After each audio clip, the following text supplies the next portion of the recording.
Do the rich people cringe and say, don't tell them that, Rob? Yes. Don't tell people what you know. Right. Keep them poor.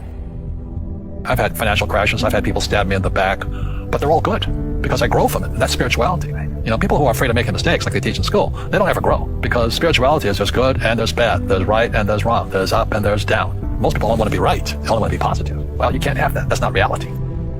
Well, I wasn't poor by most people's standards, but I came from a family with a poor attitude, if you know what I mean. Because rich, poor, middle class, poverty starts with a fundamental attitude. He says poverty is passed on. It's taught in your families. And middle class is taught in families. And so the people right now who are sitting at home, who are struggling financially or worried about money or unhappy, they may be making a lot of money, but unhappy with what they're doing, it was probably taught to you. You know, your superego was taught, get a job, work hard, or you'll never be rich, or the rich are evil, or whatever. Because the school system will never teach you about money. The school system was designed to teach you to be an employee, which is important, or a doctor or a lawyer, a specialist, but never about money. And what most people lack is real business knowledge, like accounting, you know, like debt, like taxes.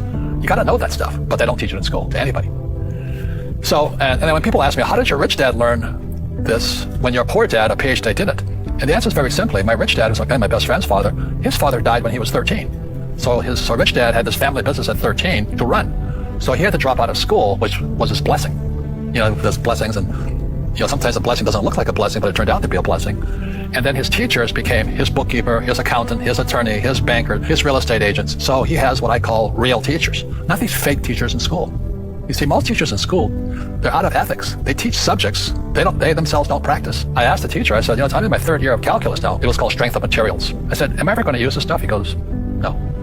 You know, I said, why do you teach it? He says, because I get paid. I said, do you ever use it? He goes, no. And that's why, you know, you have to, in life, one of the things I suggest to people, you got to find a real teacher versus a fake teacher. And a fake teacher is somebody who doesn't do what they teach.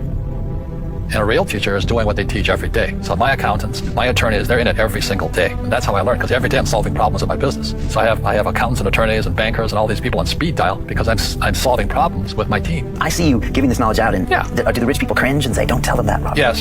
Don't tell people what you know. Right. Keep them poor. But, you know, unfortunately, the poor, as was in the Bible, I'm not real religious, the poor will always be amongst us. Because it starts up here. Right, it's that fear mentality. It's in their words, you know, and the words become flesh. I'm not really religious. I flunked out of Sunday school also.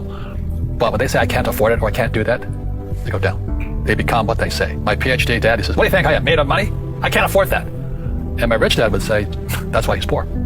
Poor people say, I can't afford it, I can't do that, I don't have time. Because it's an escape. It's an escape. You know what I mean? It's easy to say I can't afford it. And your rich dad used to say what instead of I can't afford it? How can I afford it?